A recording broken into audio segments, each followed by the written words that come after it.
Salut, c'est Damien. Pour traiter le sujet de cette vidéo, je vais répondre à un commentaire que j'ai reçu suite au sondage que j'ai réalisé sur les réseaux sociaux où j'avais posé la question: qu'est-ce qui te met mal à l'aise lorsque tu t'entraînes en salle de sport? J'ai eu plusieurs réponses et je vais démarrer avec le commentaire de la personne que je vais appeler Sarah afin de préserver son anonymat et qui me dit: quand tu fais des exercices qui entraînent les fessiers ou qui impliquent une position où les fesses sont plus à la vue et que tu te fais dévisager, me sentir comme un objet, c'est intimidant. Si j'analyse ton commentaire, je comprends que tu entraînes le bas du corps et que tu es dans une position un peu penchée, donc que tu fais un exercice comme du squat ou du soulevé de terre. Et si tu fais ce type de mouvement, ça veut certainement dire que tu es dans le coin plateau de la salle de sport. C'est l'endroit où il y a les barres et les haltères. Et dans cet espace, la plupart du temps, il y a une grande majorité d'hommes qui s'entraînent ici. Donc déjà, Sarah, tu es dans un environnement où tu es en minorité, puisqu'il y a très peu de femmes qui vont de ce côté. Et ça déjà, ça peut être intimidant. Imagine maintenant que tu te retrouves dans ce coin de la salle de sport entouré d'hommes, mais cette fois tu es accompagné de ta meilleure amie. Elle aussi veut réaliser des mouvements comme le squat, vous avez acheté la même tenue de sport qui vous met en valeur et vous permet d'être à l'aise pour effectuer des exercices qui ciblent le bas du corps. Et puisque vous allez faire le même exercice, vous allez partager le même appareil.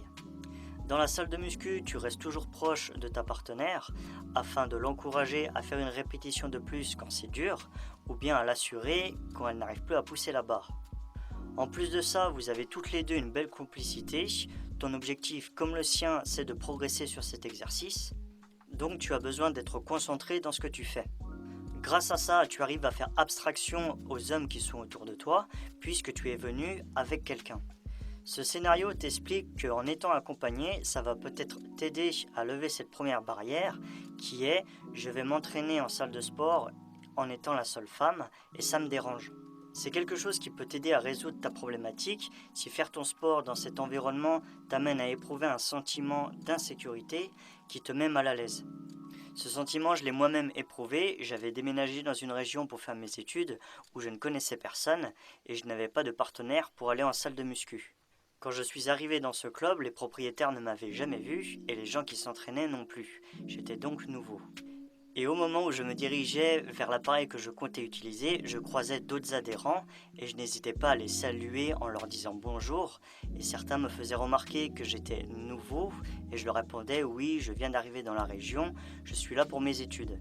En étant ouvert aux autres adhérents, ça m'a permis de créer des interactions sociales et de me sentir moins seul. Grâce à ça, j'ai pu être plus à l'aise dans ma pratique sportive. J'ai remarqué que cette attitude était plus courante dans les petites salles de sport un peu familiales, mais moins dans les grosses chaînes. En tout cas, je pense qu'il est préférable d'éviter, si c'est ce que tu fais, d'être fermé face aux hommes avec tes écouteurs, mais plutôt être dans une attitude: je vais être un peu plus ouverte pour mieux me sentir intérieurement et ne plus me sentir isolé dans ce coin de la salle de sport, malgré le fait que je sois la seule femme. Tu peux très bien commencer en ayant un rapide échange juste en disant bonjour, sans pour autant leur raconter ta vie. Ensuite, j'imagine que pour être à l'aise dans tes mouvements, tu es en tenue de sport et souvent, c'est des tenues qui moulent un peu le corps et malheureusement pour toi, ça attire des regards des personnes qui ne se rendent pas compte à quel point ça peut être dérangeant. Et là, tu es peut-être en train de te dire: tu es un mec, comment tu pourrais comprendre?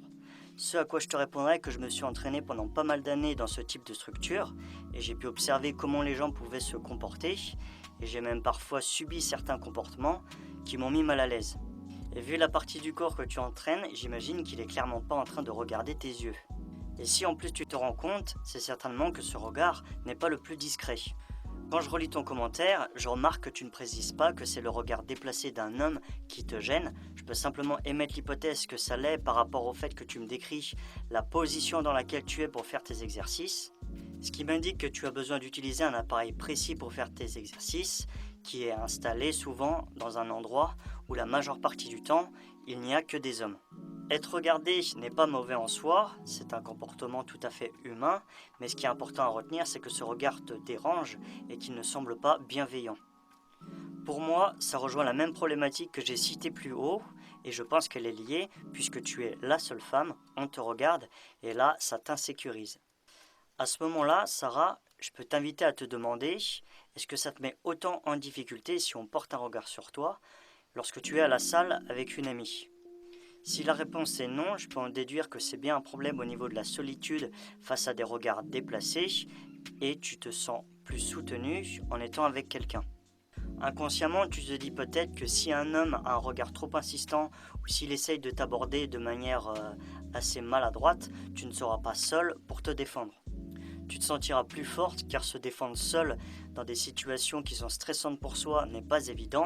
Ça veut peut-être dire que l'union fera toujours la force. N'oublie pas de t'abonner, c'était Damien, ciao.